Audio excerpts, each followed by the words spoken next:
The story begins with a girl pondering the question of when her life took a wrong turn. At first, she thought it happened on the day she was born an orphan. Then the girl decided that perhaps her life had taken a wrong turn on the day when her boss, to whom she had sworn to devote her entire life, betrayed her and tried to kill her. Or perhaps it happened when the wish she made in the last moments of her life came true, and she was reborn as a child of a noble, aristocratic family just before her death. The little girl was suffering from a high fever, and all the maids were running around her trying to help. One of them begged the girl to hold on a little longer until the doctor arrived. But the man angrily shouted that he had no time for all these ailments and that they had to deal with it themselves. The man angrily exclaimed that the girl could not even die with dignity. The man's voice sounded familiar to the girl, and when she recognized him, a chill ran down her spine because she realized that she had been reborn into the family of the man who had wanted to kill her in her previous life. The next morning, the girl decided to take a walk and immediately met Mary, the maid. She called the girl Irene and asked what the little lady was doing there. The maid remarked that the girl should not move around so much yet. Irene immediately asked why she no longer felt the excruciating pain she had felt yesterday, and why she could now run around the house without any problems. But Mary did not even want to see the little girl jumping around without rest, so she gently picked her up and told her that she should not rush into such excessive physical activity. The maid pointed out that even though her temperature had dropped, she shouldn't tempt fate, as she was seriously afraid that the fever could return, so she advised Irene to spend the day in bed. The girl was reborn into the Bruno family, where she worked as Harvenick's secretary until her death. Fate once again bound the girl to this place. Irene noticed the portrait of the late Duke Raphael. The fact that the portrait of the late Duke still hung on the wall made it clear that the eldest son had not yet inherited his father's title. It was around this time that his secretary, who was the girl in her past life, was supposed to come to work. All three of Harvenick's sons were problematic, and he was hesitant about who to give his title to. The middle son had renounced his family to marry a woman of low birth and had died 2 years earlier. The youngest son was never seen on the estate because he led a reclusive life. The eldest son, Harvenick, was ultimately the only one who could achieve success, so he inherited the title. When Harvenick was sure that he would inherit the title, he immediately began to secretly commit crimes. He entrusted some of these crimes to his secretary, namely money laundering and corruption. The girl gave her all. In the end, Harvenick simply took all the fruits of his secretary's labor and ruthlessly killed her. During her 10 years as a secretary, the girl had seen many murders, but she never thought she would become a victim of one. In her past life, the girl believed that if she devoted her entire life to the Brunel family, they would surely appreciate her efforts and she would be rewarded. Therefore, the girl worked tirelessly. The girl's previous life ended at a resort overlooking the sea. It was a quiet place, and the girl hoped to enjoy the peace and quiet, but it also meant that if she called for help, no one would hear her. That is why this place was ideal for murder. The girl begged for mercy, but no one listened to her, and so she met her last day of life in complete solitude. She had no friends, no lover, no family, and not even a home to return to. Lying on the seashore in a pool of blood, the girl felt her body finally giving up its last breath. The little girl was torn from her thoughts by her maid, who said she was very glad that the girl was feeling better. Mary said that she had spent the whole night praying for Irene to survive. Mary smiled and said that she wasn't sure if it was the prayers that had helped, but she really wanted to believe it. Tears welled up in Irene's eyes because her maid cared so much about her. Mary said that today she would bring the girl some treats, just like in the good old days, and asked Irene what she would like: milk, raspberries, or cookies. This selection seemed quite familiar to the girl. Then she realized that this was what the servants used to snack on. She herself had enjoyed such a treat many times in her past life. So, not wanting to take the treats away from the servants, she said she didn't want anything sweet. The maid found Irene's refusal rather suspicious, but she replied that when the girl was merry, she always brought her something tasty. The girl remembered that Irene had always been treated badly in her family. This was because Irene was the daughter of the middle son of the Duke of Brunoy, who had renounced his family for a commoner. Because of this, the girl was never treated properly. When the middle son and his wife died, the girl was sent to the Brunoy estate, and Mary was assigned to her as a personal maid. Only this girl truly loved the little girl. Irene's room resembled a storage room, and her food was no different from that of the servants. Therefore, the girl became convinced that no one treated the Duke's granddaughter as an equal member of the family. Harvenick simply hated this annoying girl, although he was forced to adopt her the very year she got a job here as a secretary. But by the time the secretary arrived at the estate, Irene had already died in an accident. Although it was said to be an accidental fall, none of the servants truly believed this version of events. The girl knew from her own experience that even though she was dying of fever, Harvenick was still angry with her because he didn't want to be bothered with such trifles. She thought that Harvenick had probably adopted Irene only to gain the approval of the Duke and obtain the title of heir. But the girl was useless and caused Harvenick nothing but trouble. Therefore, the girl decided that if things continued in the same vein, Harvenick would soon adopt her and then mercilessly kill her again without giving her the slightest chance of escape. The girl thought that there must be some reason why she was reborn as Irene Brunua, and that it might be some kind of divine message calling her to atone for the sins of her past life.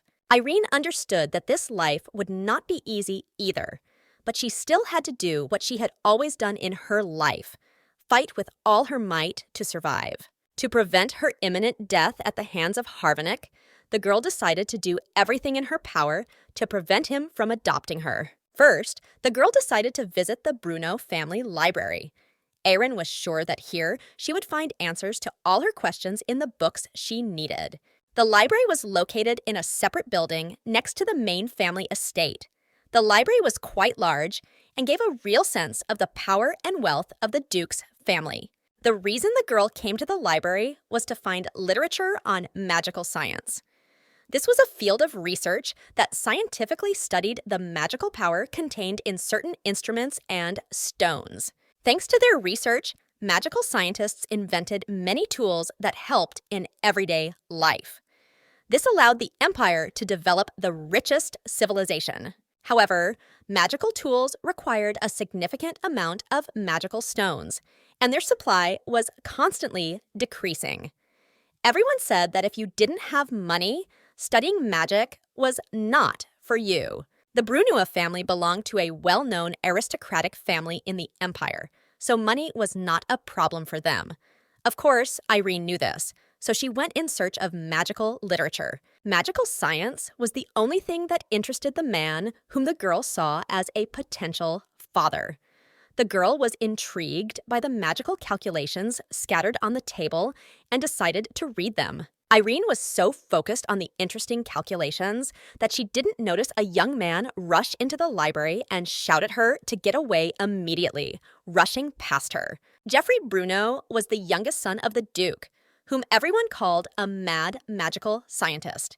He did not communicate with anyone in the main mansion and spent all his time locked in his laboratory. Geoffrey was not interested in anything except magical science. And although everyone thought he was a little eccentric and not quite right in the head, Irene decided that he would be much better than Harvenick. She saw him as her future father because he definitely did not give the impression of someone capable of murder. Irene timidly greeted Geoffrey, but he shouted at her to put the papers with her calculations back where they belonged and not to get under his feet and to leave the library immediately. The girl was a little scared and said she would do everything right away. Sitting down at the farthest table, Irene realized with a sense of doom that Jeffrey was very jealous of his belongings, and she, forgetting this, had taken his research diary. The girl was upset because she had hoped to impress Jeffrey, but instead, she had already made a mistake in the first few minutes. Now she couldn't count on his sympathy. Then Irene pulled herself together and began to think about what she had seen in his diary. Simple numbers and symbols that looked like Elfram's magic formula. The girl knew that Elfram was a magic formula that, before her rebirth, had been considered revolutionary in the field of magical science. With its help, it was possible to create magical tools using a small number of stones. This formula was created in the Bruneau family library. Harvenick took all the credit for its creation in his past life. He was incredibly proud that the Bruneau family had become rich thanks to his discovery. The girl suspected that Harvenick had stolen Jeffrey's research and wanted to tell Jeffrey that his formula would become an incredibly important discovery in just a few years. Irene really wanted to tell Jeffrey that he couldn't let Harvenick steal the formula. She was more than sure that this scientist was not interested in financial gain and that only scientific research was on his mind. Irene kept her eyes on Jeffrey, who was starting to get nervous that something was wrong with his mathematical calculations.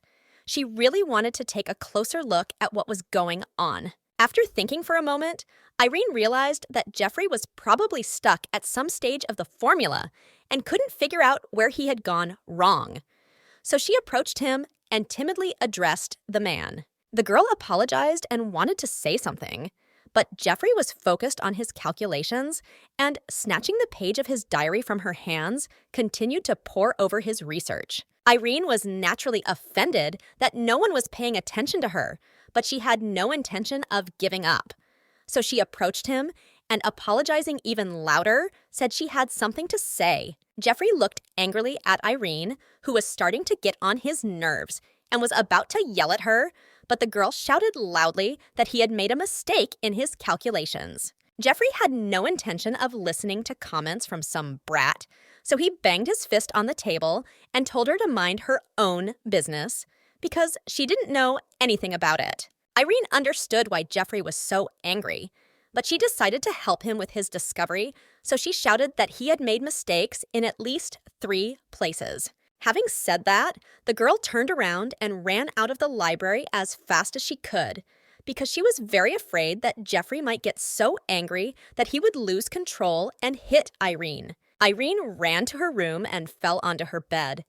She no longer dreamed that Jeffrey would become her father, because she was sure that she could not have made a worse impression on him. At first, Irene decided to run away from the estate, but when she took a realistic look at her belongings, she realized that it would be impossible for a little girl to survive on her own. So she decided to go to the library and apologize to Jeffrey. Irene also hoped to retrieve the books she had left behind yesterday because of the incident. But when she pulled the door handle and opened the door, she saw Jeffrey standing in the doorway. He was so nervous and angry that Irene instinctively covered her face with her hands, expecting the man to start beating her. She was about to call her maid for help, but Jeffrey showed her the magical calculations, on which 3 places were circled in red pencil, and shouted, asking if these were the places she had told him about yesterday. The girl looked closely at the calculations and nodded, agreeing with his hypothesis.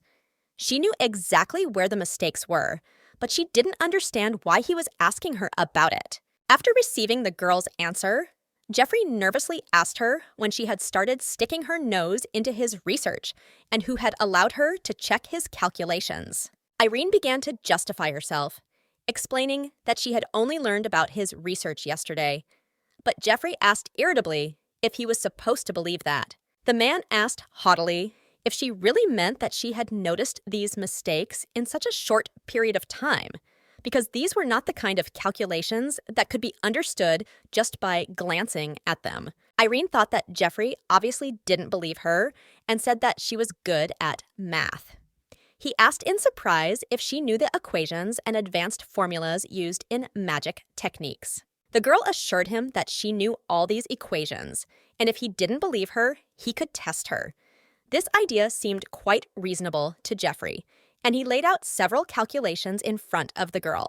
Jeffrey suggested checking the calculations for errors. Irene was quite knowledgeable about magic formulas, and even though she had been reborn as a little girl, her knowledge had miraculously remained in her head. Irene began to lay out the mathematical calculations one by one, pointing out which ones had errors. Jeffrey initially thought it was a coincidence and gave her more and more magic formulas. But when the girl made no mistakes in the proposed tasks, he looked at Irene in amazement and said that it was simply incredible that she was able to solve all of this in her head. In her past life, the girl was one of the best in the orphanage, and this is what brought her the patronage of the Bruneau family, who decided to hire her as a secretary. The girl had always been confident in her ability to work with numbers and could solve calculations in magical formulas, even with her eyes closed, which was exactly what she needed right now. Jeffrey began to think aloud about how the girl could calculate such complex formulas at lightning speed in her mind, and how he could use her help to understand his magic programs. Then the man asked her how old she was, and when she replied that she was 7, he remarked that she was quite young. Then he invited Irene to visit him that afternoon. Irene was very surprised, and when Jeffrey started to leave, she asked if she should come to the library. The man quickly replied that he had invited her to his science lab. The surprised girl asked why. Jeffrey replied curtly that from now on, she would be his assistant. This statement surprised Irene even more, as she had been hoping for a parental relationship, not a business one. Jeffrey said that he had things to teach her, so she should hurry to the laboratory to prepare for the meeting. Then he turned around and suddenly asked Irene what she liked. It was so unexpected that Irene couldn't understand what he meant. Then Jeffrey asked if she had a favorite treat. Of course, she loved all kinds of desserts, but she didn't have any money for them in her past life. So she quietly said that she liked cookies. Jeffrey was surprised and asked if he had heard her correctly. Only then did he look at her in a completely different way. Irene felt that this man saw something valuable in her, and so she began to hope that they could become friends. A few hours later, the girl stood at the door of Jeffrey's laboratory and didn't understand why she was so nervous. She was scared by the mere thought that this genius had offered her to become his assistant. She was worried that she would work tirelessly for Jeffrey, and then Harvnik would eventually adopt her and beat her again. Still, she decided to take a chance to change her fate and knocked on the door. When the girl heard Jeffrey shout for her to come in, Irene boldly opened the door and peeked inside. It was a fairly spacious laboratory, with Jeffrey bustling about at his desk in the back. The laboratory was surprisingly clean, which surprised the girl because Jeffrey always looked rather clumsy, and she thought that his laboratory would be cluttered with junk. Jeffrey invited the girl to sit down at her workstation, pointing to a small table. He remarked that the butler hadn't had time to prepare anything better and that next time they would find something bigger. Jeffrey told the girl to wait until he had finished what he was doing and advised her to help herself to what he had prepared for her.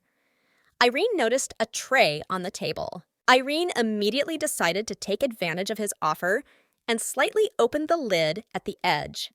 Cookies were visible at the edge, and she was delighted that he had listened to her wishes. But when she opened the tray completely, she was speechless, because in front of her lay a very appetizing cake with whipped cream and strawberries. The girl was so surprised that she asked Jeffrey if she could eat the dessert, and when he said yes, she thanked him for this incredible treat. Taking the first bite, Irene felt like she was in heaven, because she had never tasted such a perfect combination of flavors in her life. She couldn't stop until the plate was empty. After such a dessert, Jeffrey seemed completely different to the girl.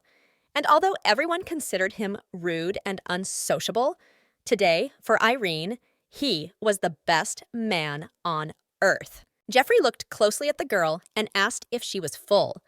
Irene replied that she had never tasted anything more delicious than this strawberry biscuit in her life. Jeffrey told the girl to wipe her mouth before speaking. Then Irene, seeing her reflection in the iron tray, noticed that she was covered in cream. Jeffrey said that if she worked hard, she would always get treats.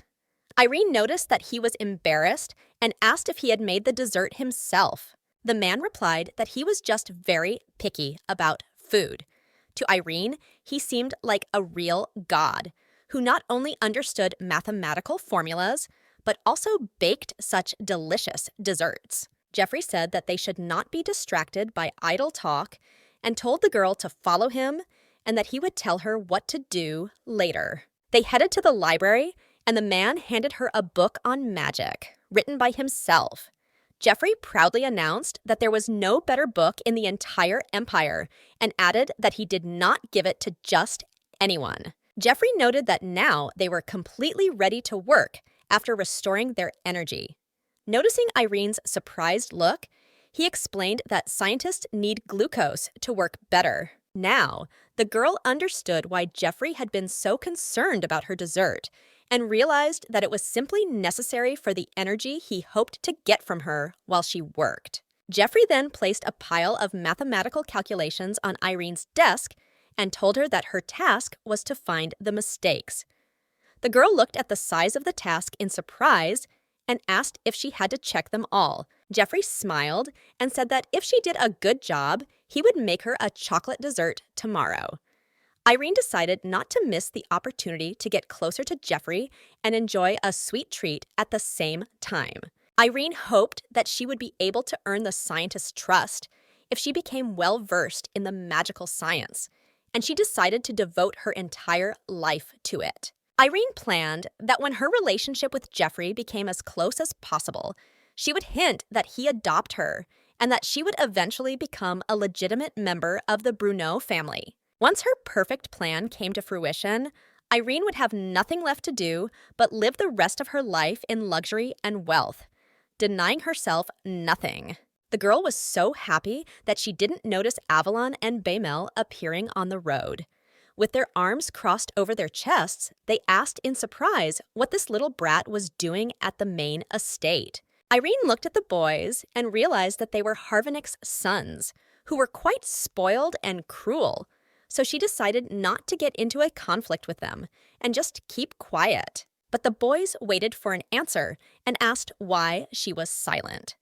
Then the girl decided that she was the direct heir to Bruneau and boldly replied that she was busy at the moment, so she would have to continue their conversation later. After this statement, the boys were surprised because they did not expect Irene to dare to speak to them so boldly. Baymel asked in surprise if she had really lost her mind. Harvinick's eldest son approached the girl and poked her in the forehead with his finger, asking if she had forgotten who was the outsider in this house and why the hell she dared to open her mouth to them. But Irene looked him straight in the eye, and the boy asked in surprise why she wasn't crying today. Her younger brother also asked the girl what she was staring at, not understanding why she was behaving this way. Irene, plucking up her courage, shouted loudly that she was not an outsider in this house, but just as much a direct heir as they were. Therefore, if they insulted her, she would call them brats who wet themselves at night. The boys couldn't understand how she had figured that out. The girl remembered a conversation her mother had had in her past life when she didn't know who to share this problem with, so she told her secretary about it. Irene advised her not to mess with her, and she would keep it a secret. The girl added that she was their younger sister, and they shouldn't make fun of her and treat her as if she didn't belong to the Bruneau family. But Avalon shouted that he wouldn't dream of obeying her just because she knew their weakness and that she was no sister to them. Her younger brother shouted that they would never forgive her. Irene decided it was better not to get involved in the conflict and simply avoid these arrogant boys in the future. So she turned around and decided to quietly walk away before they started fighting. Avalon quickly caught up with the girl and blocked her way, asking who had allowed her to leave, since they hadn't finished talking yet. Then the boy boastfully advised her to take the path of an outsider. Irene didn't know how to avoid this conflict, so she decided to settle things first and asked what would happen if she didn't want to walk that way.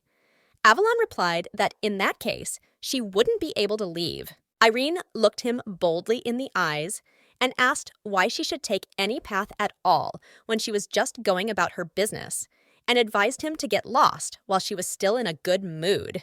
The boys looked at each other, realizing that Irene was not behaving as she usually did. The girl boldly said that if they didn't let her go, she would tell the Duke everything. But before the girl could finish her sentence, Avalon, enraged, grabbed her by the hair and started yelling at her, asking her what the hell she was doing threatening him. The boy had already lost control, so he started yelling that she was nobody here and shouldn't behave so insolently in their presence because they could immediately show her her place. The boy yelled that their grandfather had no business with this brat and wouldn't even notice if she disappeared from their estate. Then Irene clutched her book tighter and hit Avalon hard on the forehead. While Avalon wiped the blood from his forehead, the girl shouted that she would rather be a complete orphan than be a scumbag like them. Irene advised him not to come near her again if he didn't want another beating. The younger brother looked fearfully at the angry girl waving the book, not letting his brothers near her, and said that Irene had completely lost her mind and advised his brother to get away. But Avalon, wiping the blood from his forehead, shouted that he would not allow some nobody to treat them like that. Suddenly, the boy grabbed Irene by the collar and dragged her into his father's office. Meanwhile, Harvinick was looking through important papers in his office. Suddenly, the door flew open and his sons rushed in, dragging Irene with them, who was trying to break free. The boys began to tell their father that this brat had attacked and beaten them. And because of this, they demanded that Harvinick punish the girl fairly. Irritated, Harvinick looked up and stared at the girl who had been causing him so much trouble lately. Feeling his gaze, Irene felt uncomfortable. When their father asked his sons what had happened, Avalon began to tell him that they had simply asked Irene what she was doing on the main estate, to which she had called them brats who wet their beds at night. The younger son added that after all this, Irene, as if mad, grabbed her book and hit Avalon in the face. Irene, meanwhile, couldn't believe that they could lie so brazenly. Avalon shouted that she was trying to show her true colors, having grown up without parents, and pushing the girl forward, asked his father to teach her good manners. The father was naturally displeased that his eldest son had been beaten by a girl younger than him, so he approached Irene and asked her why she would not apologize to his sons for her behavior. The boys looked at each other with satisfaction, and a sly smile appeared on their faces, because they knew that their father would force this insolent girl to apologize. Irene, meanwhile, did not understand what she was supposed to apologize for. Irene indignantly wondered why on earth she should apologize for being called all sorts of offensive names and then beaten up. So she stubbornly remained silent, not daring to look up at Harvinick. Harvinick began to rage and asked in surprise if she was going to ignore his request and continue to remain silent. He shouted at her, demanding that she immediately kneel down and apologize to his sons. Irene tried to explain that it was Avalon who had started the fight, but Harvinick didn't even want to hear it. He grabbed the girl's arms painfully and ordered her to shut up and do as he demanded. The girl met Harvinick's gaze, and a chill ran down her spine, for she remembered that look from her past life and knew that he would not let her go until she knelt down. And when the girl finally decided to comply with Harvinick's request, she heard a familiar voice asking what crime the girl had committed to deserve such humiliation. Irene wondered why Jeffrey was in this room. Meanwhile, Jeffrey approached the frightened girl, put his hand on her head, and told her not to worry. Harvinick, with his arms folded, looked at his younger brother and asked why he was interfering in how he was raising this girl. Jeffrey asked in surprise if anyone present had been seriously injured. But Harvinick indignantly exclaimed that the degree of physical injury was completely irrelevant, because the very fact that this ill-mannered girl had raised her hand against his son was simply unacceptable. Irene began to tremble with fear, and Jeffrey, sensing this, touched her hand, and she realized that she need not worry for her safety. Harvinick, meanwhile, continued to rage. Harvinick tried to explain to Jeffrey that this girl had caused a complete commotion here. He would not forgive anyone who raised a hand against a legitimate representative of the Bruno family. But Jeffrey replied sharply that a boy who pulls a girl younger than himself by her hair and calls her names is not worthy of bearing the Brunua family name. Harvinick began to shout that this could not be true, and that Jeffrey had to see the children's fight with his own eyes to make such a claim. Jeffrey replied that there was no doubt about the truth of his words. Then Jeffrey replied sharply that they had no time for all these pointless arguments because they had urgent business to attend to, and telling Irene to follow him, he left Harvinick's office. In his laboratory, Jeffrey immediately provided medical assistance to the girl, treating all her wounds. He asked how she was feeling. The girl assured him that she was fine. Jeffrey advised the girl to be more cautious in the future and not to get involved in conflicts with Harvinick's sons. Although he noted aloud that after this incident, they were unlikely to bother her in the near future. Then, Jeffrey smiled and said that these boys who peed their pants wouldn't dare bother her. From his words, Irene understood that he must have witnessed their conflict in the hallway. Jeffrey looked Irene in the eyes and said that he would turn a blind eye this time because he was the one who found her. But if something like this happened to her again in the future, she should be sure to let him know. Irene felt ashamed of her behavior towards Jeffrey and apologized, promising that next time he wouldn't have to get her out of such unpleasant situations. Jeffrey said that she hadn't done anything wrong today, so she shouldn't apologize when she wasn't to blame. Irene looked at Jeffrey gratefully and promised to take his advice. Then the man handed the girl the book he had given her to read that morning and said he had found it in the hallway. Irene took the encyclopedia on magic and thanked him for his thoughtfulness. Until today, Irene had believed that all the members of the Bruno family were on one side and she was on the other. But now the girl understood that Jeffrey had stood up for her without fear of the angry Harvinick. When Irene returned to her room, the maid asked in surprise what had happened to her face and why all her clothes were stretched out. She was simply shocked when she saw the young lady in such a state. The girl thought it would be a disaster if she told Mary the truth, and rumors began to spread throughout the estate. So she replied that she had simply fallen and injured herself. But the maid noticed that the girl looked as if she had been in a fight, and, concerned, asked if Jeffrey had done it. Irene hastened to assure her that Jeffrey had only given her first aid. The maid took the little girl's hands in hers and assured her that she would always be on her side. So she asked Irene to tell her the whole truth about what had happened to her. Irene looked at the maid and realized that she really wanted to help the girl. Still, she decided to respond that she had simply fallen down the stairs, and that was why she had these injuries. Mary looked at the girl in surprise and said sincerely that after Irene had recovered from her fever, she had become a completely different person. Irene understood what Mary meant. After her transformation, the girl thought only about how to stay alive and did not even think about how Irene usually behaved. So, of course, the maid could not recognize her. While the girl was thinking, Mary said that she liked Irene even more this way, but asked her to promise not to hide the truth from her, especially when she was hurting. Irene unfolded the drawing she had found in the trash and wondered how Jeffrey could have thrown away such valuable papers, since these magical tools would be released for sale in 10 years. These tools would be indispensable in the future, but for now, it was difficult to find the materials needed to make them, so Jeffrey threw them away, and Irene asked to take the drawings for herself. 3 days ago, Jeffrey unexpectedly left for the Imperial Palace. Irene knew from her past life that he would be very busy after his return. She was alarmed that this trip took place much earlier than expected. Irene decided to patent the magical devices right now. The demand for them was expected to skyrocket in the near future.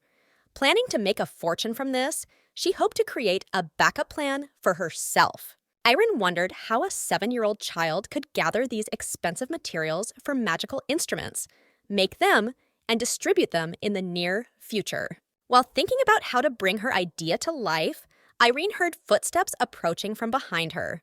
The girl turned around and saw Duke Bruno standing in front of her, accompanied by his butler.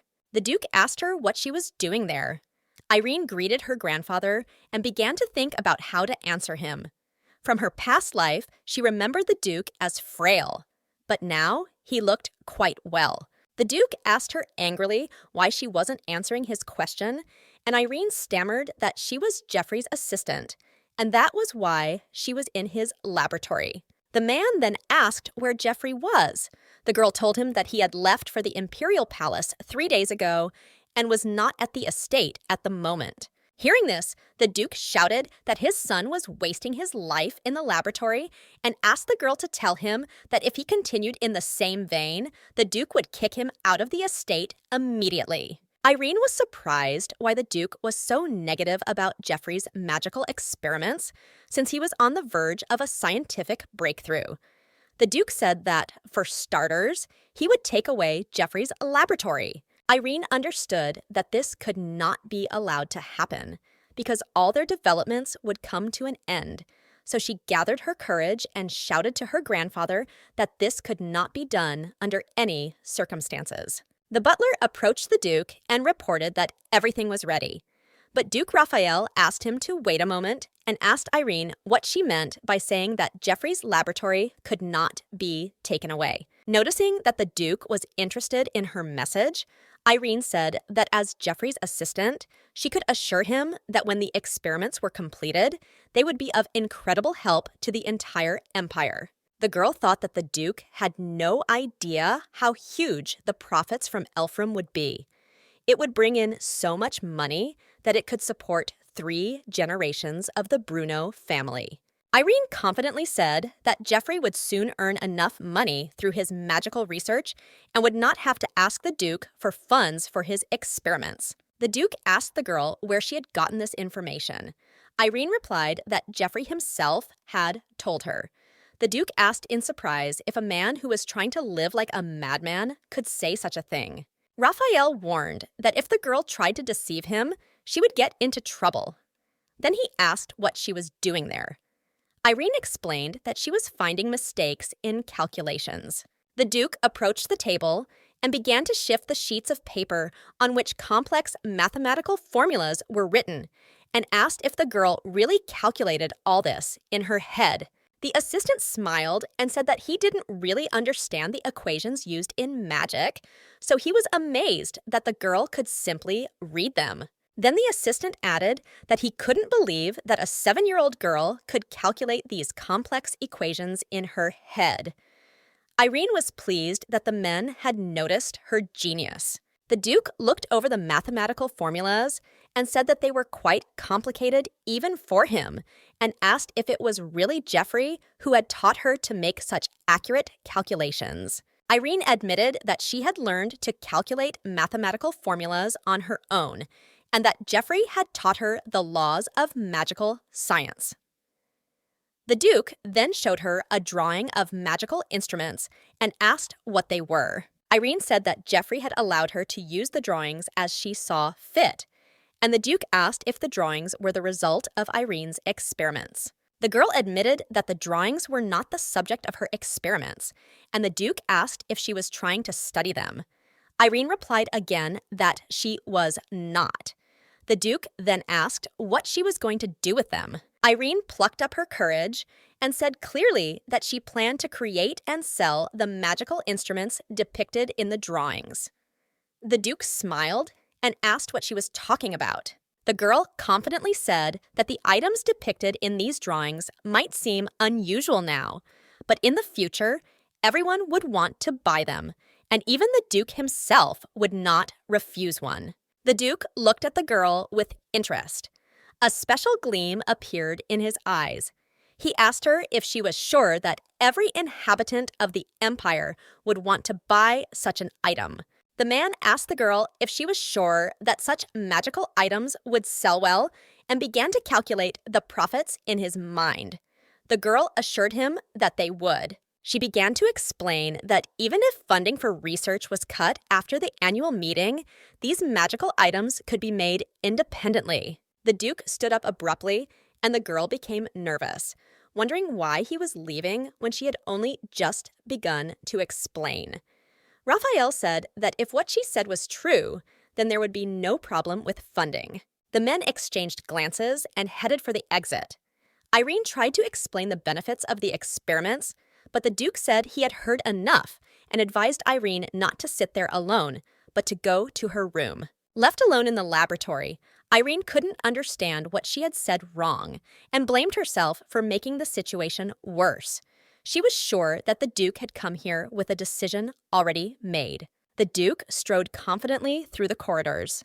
An assistant who was trying to catch up with him asked His Highness if he wasn't going to close the laboratory today. The Duke said that was the plan, but that they would have to postpone the decision until the annual meeting.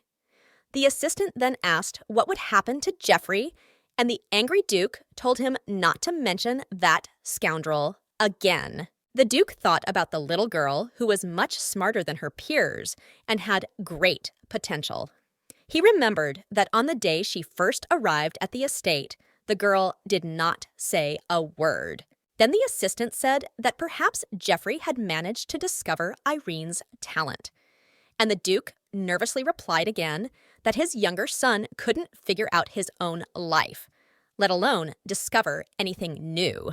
The assistant said that perhaps the young lady's true nature was showing, as children quickly adapt to new environments, and asked the Duke what he thought about Irene receiving an education. The assistant added that supporting and educating talented children was something the Brunoy family was known for, and in this case, he believed that Irene's abilities were perfectly suited to this motto. The assistant thought that the girl was still too young to be tested on her ability to make things and sell them at a good price.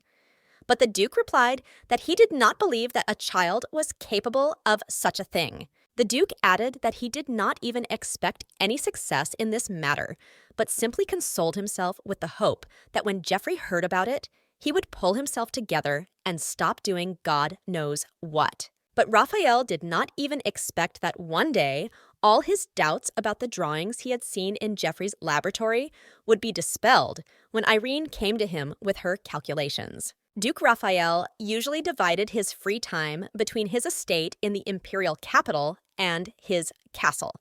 But this time, he stayed at the castle for quite a long time, probably because he was preparing for the annual meeting.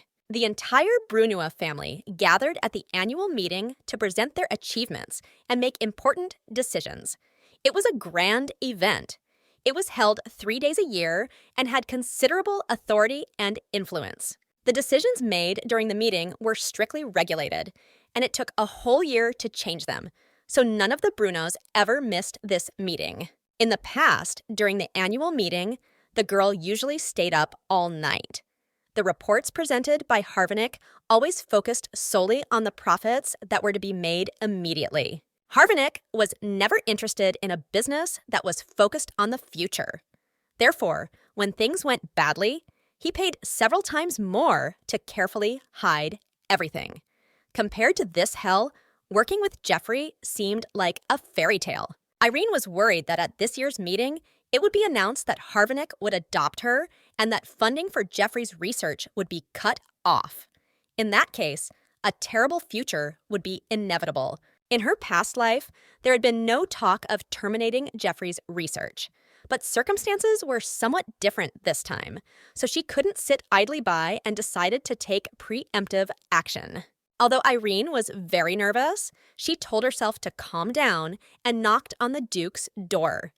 She knew that Raphael had supported Brunoy all his life, and as the head of the family, this proposal would attract his attention. When there was a knock at the door, the servant opened it and was very surprised to see a little girl standing there holding a notebook.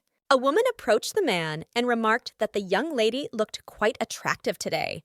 They asked the girl what had happened and why she had decided to disturb the Duke during his meeting. A large crowd gathered around the girl and began to discuss how much Irene resembled her late father. Meanwhile, the girl thought that the Duke trusted his close associates very much. The girl decided that if she made a good impression on the local aristocrats, it might be even more effective than impressing the Duke himself. So Irene smiled and greeted the adults. And while the aristocrats admired the young lady's good manners and behavior, she noticed a fair-haired man among those present whom she knew well from her past life and thought he looked quite handsome. This man's name was Vicomte d'Huys. Turning to him, Irene said that she would like to see her grandfather. After this statement, the young man looked at the girl in surprise. Vicomte looked closely at Irene and, seeing a notebook in her hand, expressed his hope that she had brought her drawings to show her grandfather. One man remarked that perhaps the girl had written a letter to their Duke, noting that the notebook was quite thick. And while the adults speculated about what Irene had prepared, she felt uncomfortable. Vicomte noticed that the girl was blushing and asked those present not to speculate so wildly in the presence of a young lady, as they might frighten her. After this remark, the discussion stopped abruptly. Vicomte d'Huys suggested that Irene follow him, noting that the Duke was in another office. When the door opened, he informed His Grace that a young lady had come to see him. Irene was very worried that she had come during a meeting, and the Duke, looking at his granddaughter in surprise, asked what had brought her to him. Raphael did not like being distracted from his meeting. The girl lowered her head and greeted her grandfather. She did not dare to look him in the eye because she was very afraid of angering the Duke. Meanwhile, someone present informed him that Irene wanted to give him something. Vicomte informed His Highness that the girl had been very eager to see the Duke at the end of the meeting and was therefore very nervous. Raphael told Irene to come closer to him. The girl timidly approached His Highness, wondering why all these aristocrats were not leaving. When Raphael asked her what she had brought him, Irene said she wanted to show him something. The Duke also noticed that Irene did not dare to look him in the eye and thought that this was not surprising. Since the last time she had seen him, he had been very angry with Geoffrey. One of the women helped the girl sit down on a chair, and Irene immediately handed her notes to her grandfather. Raphael asked if he should look at them now, and the girl timidly nodded. The Duke was surrounded by aristocrats who were also trying to peek at the notebook, but Raphael sternly asked if they had nothing better to do. Those present immediately left His Highness's office. Only Vicomte remained in the office. The Duke looked at him, and the man hastened to say that he had to stay a little longer because an important thought had just occurred to him. Vicomte stood behind the Duke and kept his eyes on the little girl's notes. Raphael also looked closely at the notes. Irene noticed that he was not so serious, even when reading secret documents. Vicomte also noticed the excessive seriousness of His Highness and thought that perhaps the young lady had written something threatening in her letter. But suddenly, Raphael began to laugh loudly and couldn't stop. Tears welled up in the Duke's eyes from laughter, and he began to wipe them away. Vicomte became agitated and asked if he could also look at Irene's notes, and the Duke handed him the notebook. The notes contained Irene's request to turn these drawings into magical products and sell them at a profit. She offered to give all the profits to her grandfather in exchange for funding for Geoffrey's laboratory. Vicomte noted that this was not some sweet note from a granddaughter, but a more mature business proposal. And they were trying to force the head of a trading empire, Raphael, to cooperate with the help of a child's letter. The notebook went on to say that the page could only be turned if the Duke agreed to the terms of cooperation, as the following pages contained important information. Although Vicomte was very curious to see what was written next, he did not dare to turn the notebook over and handed it to the Duke. The man noted that the proposal, written in colored pencils, was very well written. The Duke looked curiously at the little girl sitting opposite him and asked what would happen if they suffered losses. But Irene confidently assured His Highness that he would not be at a loss. Irene noted that even if the goods did not sell, they could be dismantled and the magic stones reused, as this was possible with Jeffrey's formula. Raphael then inquired about the initial costs. Irene assured him that they would be no more than the cost of research funds. The Duke thought to himself that the child was consciously entering into a business deal. As if reading her grandfather's thoughts, Irene pointed out that it was actually a mutually beneficial agreement for everyone. The only condition was not to stop funding the research laboratory and not to fire Jeffrey. The Duke couldn't take his eyes off Irene, trying to understand what was so unique about this girl. He asked her again if she was really sure that if they didn't succeed, they would still break even. Then the Duke asked Vicomte if they had any magic stones left that they could use to make tools. After thinking about it, Vicomte said that they had enough for about 50 samples. Then Raphael looked at Irene and asked if she wanted to try to bring her proposal to life using these magic stones. At first, the girl couldn't believe what she had heard from the Duke. But then, when it dawned on her, Irene happily asked if the Duke had really decided to try. Vicomte couldn't believe his ears and asked His Highness what he meant. Raphael calmly told him not to interrupt him until he had finished expressing his opinion. He began to look again at the drawings his granddaughter had brought him. Laying all the drawings on the table, he asked Irene which one she would like to try to bring to life first.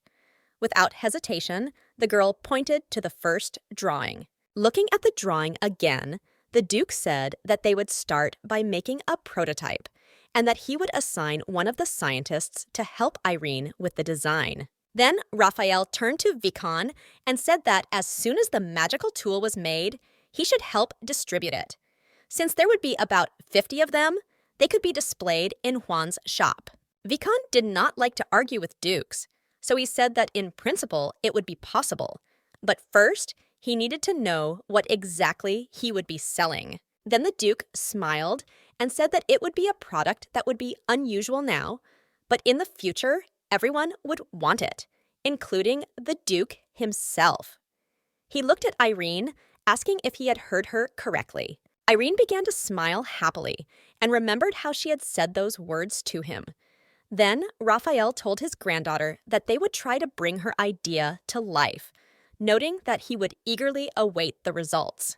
The little girl's eyes lit up with happiness, and she assured Duke Brunoy that she would do everything possible and impossible to keep His Highness satisfied.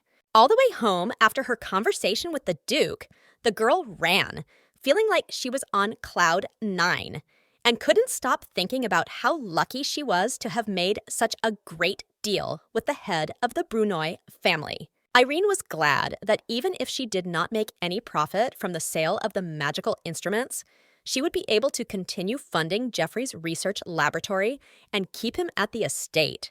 Before Jeffrey returned, she decided to quickly review all the journals he had left her and then focus on making the first products at the end of the week. Looking through Jeffrey's notes, the girl noticed that she was doing the same thing she had done yesterday, but today, everything was going much faster and easier, so she decided it was because of her successful deal. She understood that the decision to adopt her had not yet been made.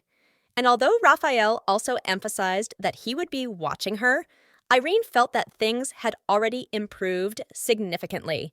A woman unexpectedly entered the laboratory and called for the little lady. Surprised, Irene approached the stranger and said that she was here. The rather pretty woman introduced herself as Alphona and said she was the Bruno family librarian. She said she had seen Irene in the library before, but hadn't had a chance to meet her. Irene noted that this was not the librarian she knew from her previous life and thought that Alphona must have quit before she was hired. Irene smiled and greeted the young woman, saying she was pleased to meet her. But in reality, the girl was more interested in why the librarian was looking for her. Irene hastened to point out that Jeffrey was not there at the moment. But Alphonia replied that she was not looking for him.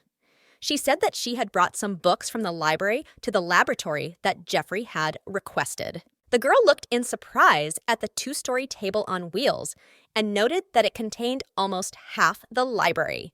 Meanwhile, Alphona noticed that she had a message for the young lady from Jeffrey. Alphona raised her index finger, as Jeffrey had done, and changing her voice, said sternly that this time he was not lending the books to the girl, but giving them to her, and if she did not want to read them, she could put them aside for later. Seeing the number of books, Irene's eyes widened, and she thought it would be quite rude to put such a pile of books aside for later, considering how much Jeffrey had spent on them. After thinking for a moment, Irene came to the conclusion that Jeffrey probably didn't want the old books to remind her of the incident that had happened with Harvinick's sons, and had decided that the girl should study new literature. Returning from the street, completely soaked, Jeffrey undressed and threw his clothes on the bed. He noted that the best Imperial laboratory was not as good as rumored. Jeffrey resignedly admitted that after all the careful experiments they had conducted, the only thing they could do was find out that it was just a prototype of the material they needed. And it was more like someone's evil joke. Jeffrey didn't want to admit that it was a futile attempt, because trying to determine the composition from burnt traces was an impossible task, and all the Imperial scientists had tried to prove it. Jeffrey was so tired that he sat down in a chair and said loudly that they had to figure this out no matter what, because even a 7-year-old child could see the mistakes in the formulas. The man remembered Irene, thanks to whom their research, which had been at a standstill for several months, had finally moved forward. And the girl talked about it with an expression on her face as if nothing had happened. Jeffrey began to think that despite her intelligence, the girl always looked sad, and he decided that it would be a good idea to send her to an academy to get a proper education. Then the scientist caught himself thinking that the girl was still too young for the academy, as there might be age restrictions. In that case, he decided to take it upon himself to educate her. Thinking about little Irene, he imagined how nice it would be to have a daughter like this clever girl, and what scientific inventions they could make with her intelligence. After returning from Duke Raphael's office, Irene had completed the same amount of work in the last 2 weeks as she had in her previous life, so she had almost no time to rest. The girl noted that she had completed almost all the journaling tasks that Jeffrey had entrusted to her, and if she finished reading the next book before his return, she would be a real genius. The maid was concerned that the young lady was spending so much time with her books, so she remarked disapprovingly that Irene had promised her today that she would rest in the fresh air, not read books in her room. The maid added that children grow better when they breathe fresh air, and that since her fever, the girl had not once taken a walk in the local garden, so today was the best day for it. The girl thought that she was only 7 years old, and it would be even worse if she got sick again, so she took the advice and went out into the yard. Smelling the flowers, the girl was glad that she had gone out for a walk after all. Walking along the garden path, Irene heard a familiar voice, so she stopped and, hiding behind a column, saw a woman talking to an unknown man in the gazebo. Irene immediately recognized the voice of Saria Brunua, Harvinick's wife, who remarked that if her sons did not get into the academy this year, she would fall out of favor with the Duke. When the man said that he understood her problem perfectly, Saria immediately took out a thick wallet filled with coins and placed it in his hands. The man did not refuse and quickly hid the bribe. Irene kept her eyes on Saria and the unfamiliar man, and heard the woman add that when her son's admission was finalized, the man would receive the rest of the reward, as they had agreed. Saria sternly asked if her sons would really be admitted to the academy no matter what, and the man smiled and said that it had already been decided, even regardless of the results of the entrance exams. The man added that Saria could consider her son's students of the best imperial academy, and the woman smiled and replied that she was glad to hear it. The girl was so surprised by what she heard that she stumbled and fell. Hitting her knees, Irene felt pain and cried out, attracting the attention of Saria and her companion. Saria immediately realized that they were not alone, so she thanked the man for her children's well-being, and he added that it was all thanks to their abilities, as he had done nothing. Saria quickly approached the girl, who had not yet managed to get up from the ground, and pointed out that one should greet one's elders. However, Irene did not even notice how Saria had appeared beside her. Irene quickly rectified the situation and greeted Harvanik's wife, who immediately asked how long the girl had been there. Irene said that she had been watching a butterfly and didn't notice when she fell. Hearing this, Saria breathed a sigh of relief and said that the girl was free to go. Irene hurried away as far as she could, thinking that Harvanik's sons had entered the academy through bribery. Irene guessed that this man was probably Hilbur and that he was the Bruneau family's tutor. She couldn't believe that he had helped Avalon and Bimel with their illegal admission to the Imperial Academy. The girl noted that it would be nice to have a magical tool with which she could record Saria's conversation, but Irene decided to remember all the details and use them when the opportunity arose. Completely immersed in her thoughts, Irene didn't even notice when the butler Balter approached her and greeted the young lady. The girl happily approached the respectable man. Balter bowed in greeting to Irene and informed her that he had come to escort the young lady to the Duke's office, as he had invited his granddaughter for an audience. Upon entering Raphael's office, Irene immediately ran to greet her grandfather. His Highness smiled in response and told the girl to come closer. Raphael immediately got down to business and told Irene that he had invited her to his office to test a magical device made according to her drawings. The Duke immediately handed the girl a portable hairdryer, informing her that they had finished its prototype today and asking Irene if she wanted to try it out. Looking at the new design, Irene noticed that it was a device for drying hair.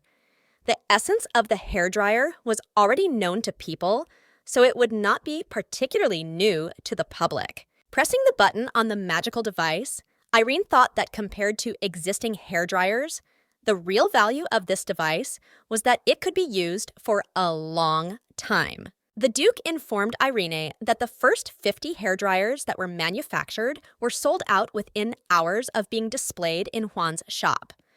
The girl was very surprised and delighted by this news, emphasizing that the hairdryer could automatically regulate the temperature to prevent overheating. The Duke said that aristocratic women were lining up in huge queues to place orders. Raphael said that he had never seen Vicomte so inspired during a conversation, and Irene noted that it was the hairdryer she wanted to try to make first because she knew its advantages. The hot air machines used at the time were large.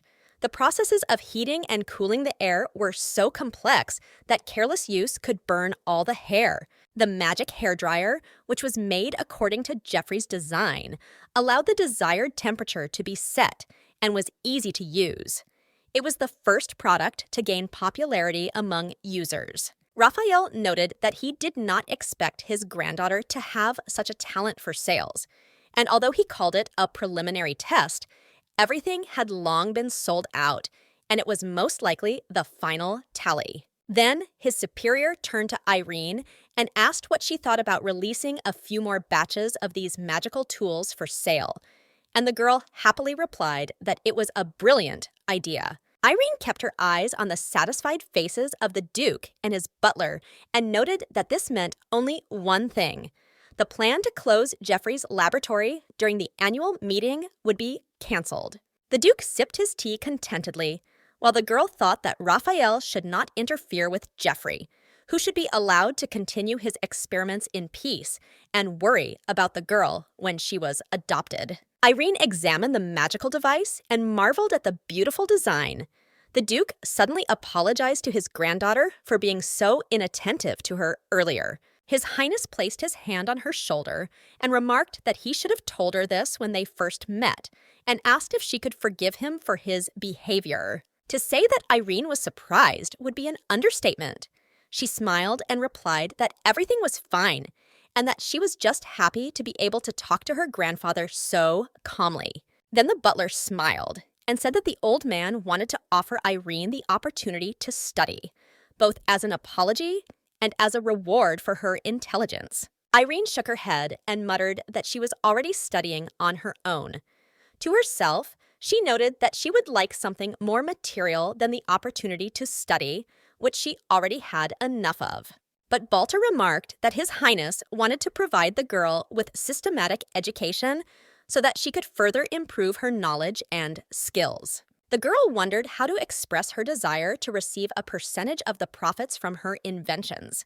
Suddenly, a man entered the office and asked if the Duke had summoned him. When Irene turned around, she saw Hilbur, whom she had recently caught taking a bribe, standing in the doorway. But the man smiled and greeted everyone present. Hilbur expressed his hope that he had not kept them waiting long, and the Duke replied that the man had arrived just in time, inviting Hilbur to come closer and sit down next to him.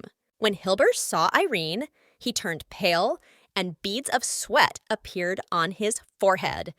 The girl guessed that the man probably thought she had told him about his conversation with Saria, but unfortunately, she did not have enough evidence. The Duke pointed to his granddaughter and said that she was the girl he had told Hilbur about earlier, adding that he would be entrusted with developing her potential. Raphael remarked that although she was young, she showed great promise. Hilbur said that he had no doubt about that, and the Duke then turned to the little girl and asked her to introduce herself, mentioning the name of her new teacher.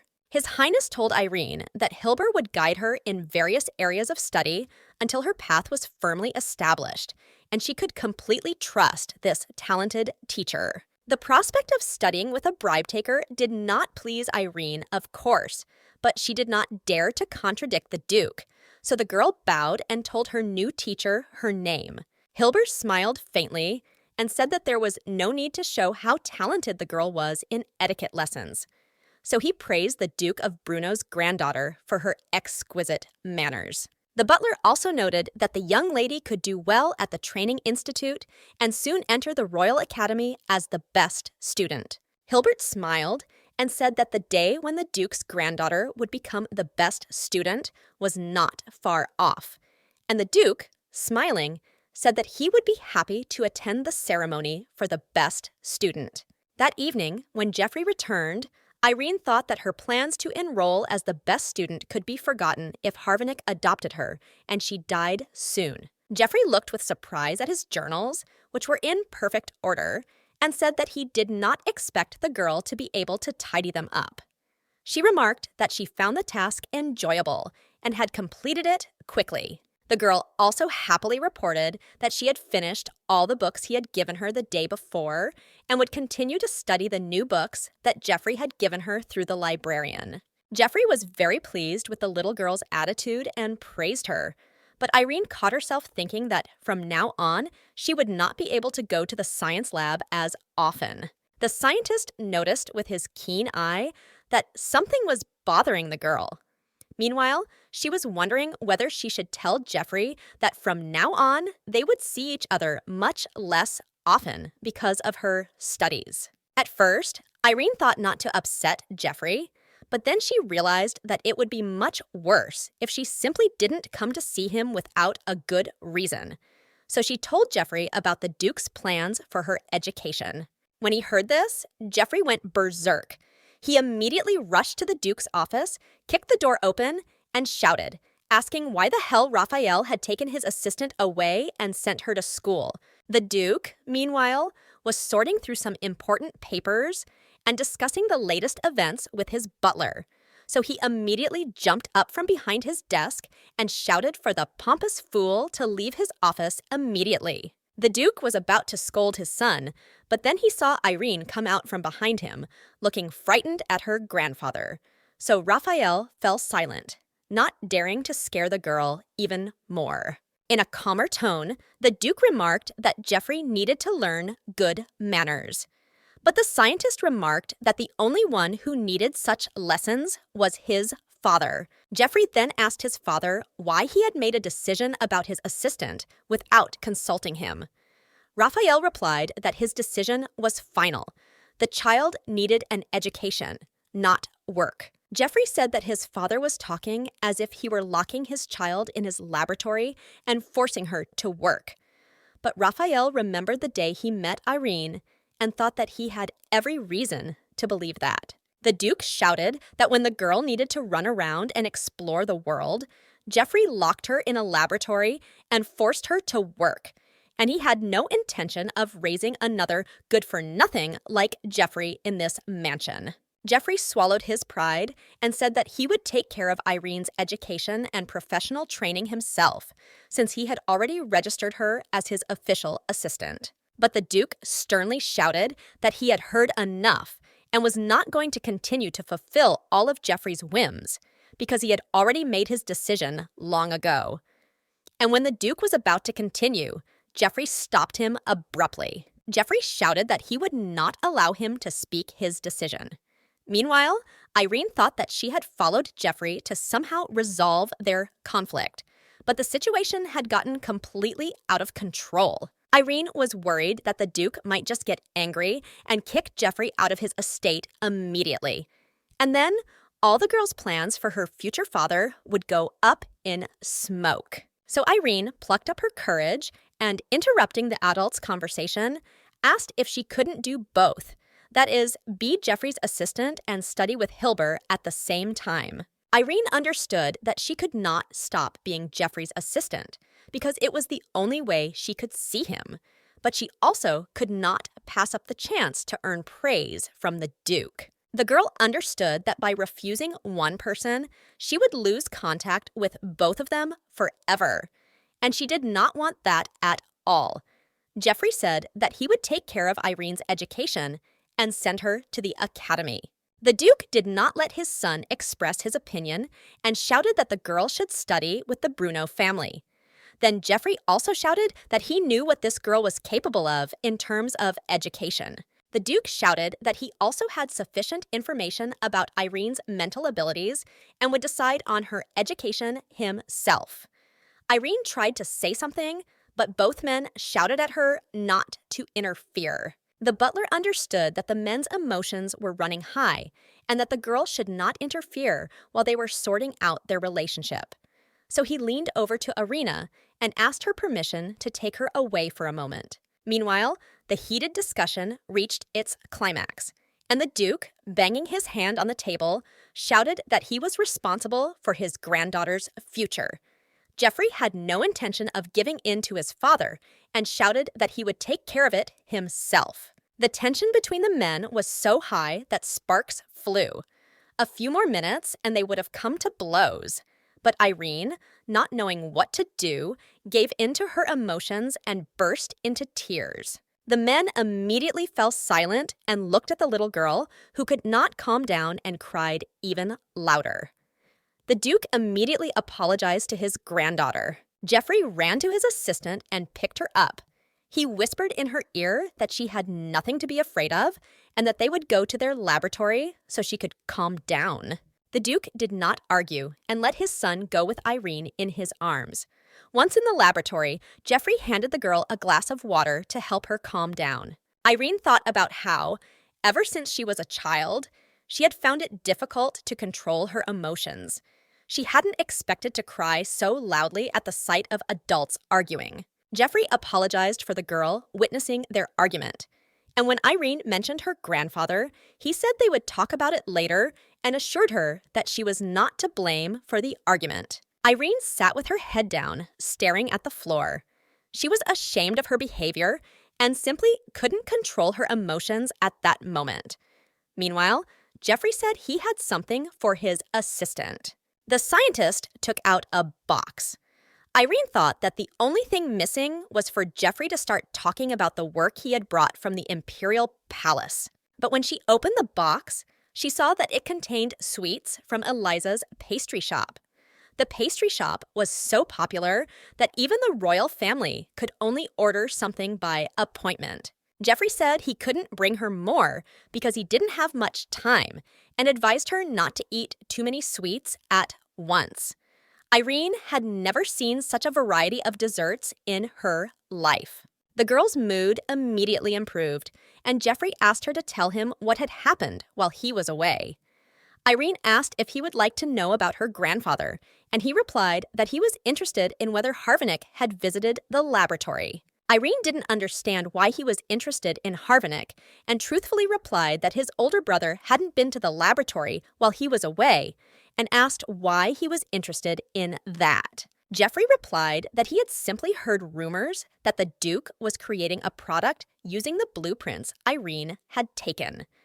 The girl then pointed out that he himself had said she could do whatever she wanted with them. Irene said that she had seen the blueprints and was curious to see how they would work in reality. She then told her grandfather about it, and he gladly offered to help her bring the idea to life. Jeffrey asked in surprise if it was Irene's idea and not the Duke's. The girl said that it was hers, of course, and that she also planned to use all the other drawings to make magical instruments. Jeffrey asked her sternly if she was sure that no one had encouraged her to do this. Irene said that she had advised him not to worry because she had registered all the patent rights for the products in Jeffrey's name. While Jeffrey was trying to figure out where she had learned about patent rights, the girl explained that even if they didn't see any money from the products now, it would bring them good profits in the future.